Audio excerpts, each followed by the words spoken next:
Bonjour les amis, si ça continue, je vais devoir changer de registre et je vais devoir tenir une rubrique nécrologie. Je vous annonçais hier, et j'ai essayé de ne pas montrer trop de tristesse, le décès du professeur Claude Gau, et j'apprenais en même temps le décès de ma grande copine Chantal Perrichon, les deux personnes intégristes de la sécurité routière qui ont pourri la vie des automobilistes depuis 40 ans. Et voilà que j'apprends hier soir le décès du journaliste Gérard Leclerc. Gérard Leclerc, un palmarès, il a été chef du service politique de France 2, donc du service public dont on connaît la neutralité et le pluralisme exemplaire. Il a été chef de la chaîne parlementaire et c'est un socialiste, c'était le demi-frère de Julien Clerc et il jouait sur CNews, parce que tout simplement plus grand monde voulait de lui, il jouait sur CNews le rôle du pluralisme du mec de gauche qui continuait sur les plateaux de télévision à ânonner les sornettes, les mensonges et la propagande qu'il a déversé dans les chaînes de rédaction pendant 40 ans pour le plus grand résultat qu'on constate aujourd'hui en France. Alors certes, tout le monde pleure, tout le monde dit que c'était un grand journaliste, tout le monde dit qu'il était gentil, tout le monde dit qu'il aimait le débat, voyons. Et toute la classe politique lui rend hommage. Vous comprendrez bien qu'on va pas se sentir obligé de dire du bien d'un mec qui est mort tout simplement parce qu'il est mort alors qu'on a dit du mal de lui pendant toute sa vie. C'est pas trop le genre de la maison. Et je vous avoue que la mort de Gérard Leclerc me touche beaucoup moins que d'autres décès dont je vais vous parler, et notamment le décès du jeune Anthony, 25 ans, à côté de Lens, mort dans des conditions absolument insupportables, sordides, révoltantes. Dans la nuit de samedi à dimanche, ce père de 2 enfants participe à un anniversaire, à une fête avec des amis. Normalement, tout doit bien se passer. Ils ont réservé une salle, ils s'amusent entre amis, tout va bien. Et puis, il y a le coup classique de ceux qu'on appelle les intrus qui veulent s'inviter à la fête alors qu'ils ne sont pas conviés et qui viennent bordéliser quelque part une fête entre Gaulois qui se passe bien. C'est tellement classique, tellement récurrent et tout que ça finit par ne plus étonner personne. Il se trouve que les intrus sont virés et que c'est là qu'on voit à quel point c'est sordide.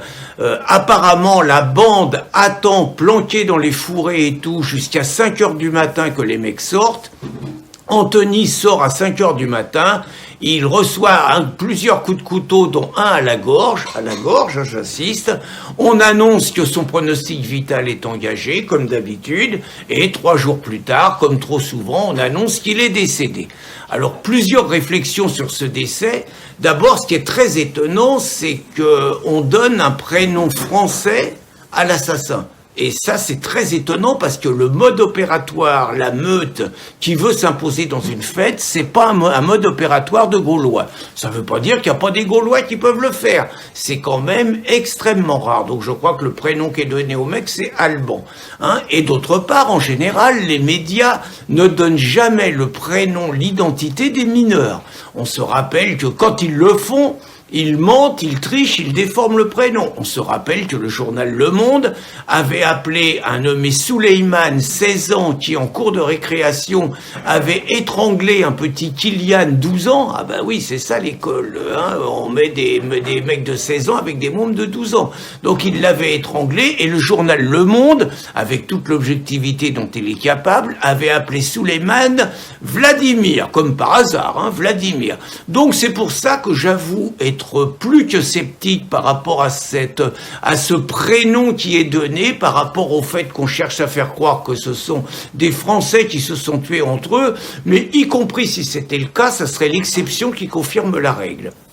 Et une autre anecdote qui est aussi révoltante, avec les décès qui vont avec et qui nous révoltent beaucoup plus que le décès de Gérard Leclerc, c'est le décès de 2 jeunes Suissesses de 21 ans qui avaient choisi de venir passer leurs vacances en Gironde, dans des endroits magnifiques, et qui ont eu la malchance d'être ce qu'on appelle au mauvais endroit au mauvais moment. Le mauvais endroit et le mauvais moment, c'est un fuyard qui a refusé d'obtempérer à un contrôle de police, qui est passé en force, qui donc a mis en danger évidemment la vie de toutes les personnes qu'il croisait, qui n'a rien respecté, qui était prêt à tout pour fuir les policiers et qui finalement a percuté violemment la voiture de ces deux jeunes filles. On est obligé de se dire que si les policiers avaient tiré et avaient dégommé ce mec-là, il y aurait deux jeunes filles qui seraient encore en vie et d'autre part, il y aurait deux personnes qu'on présente comme étant entre la vie et la mort, dont on ne sait si elles vont survivre et si oui, avec quels handicaps, quelles séquelles.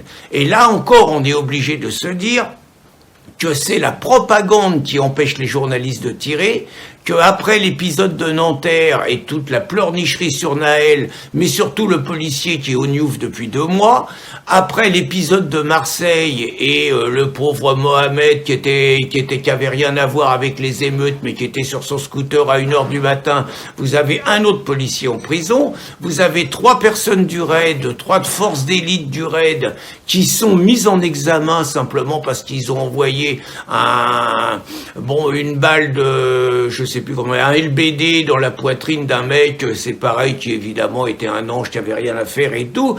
Donc s'il n'y avait pas cette propagande sur les violences antipolicières, je suis désolé, mais les 2 jeunes Suissesses seraient encore en vie, et je suis obligé de dire que le décès d'Anthony, comme le décès de ces jeunes Suissesses, et comme le décès de milliers et de milliers de Français, sans parler des agressions qui laissent des séquelles, sans parler des viols, et sans parler de tout l'apport des chances pour la France que nous amènent les immigrationnistes, eh bien, Anthony et les 2 Suissesses seraient encore en vie, et que c'est à cause de tous les Gérard Leclerc de France et de Navarre qu'on nous a imposé l'immigration avec toutes les conséquences que nous connaissons. Vous comprendrez donc aisément que, contrairement à tout le monde, le décès de Gérard Leclerc me laisse totalement indifférent. Bonne journée les amis.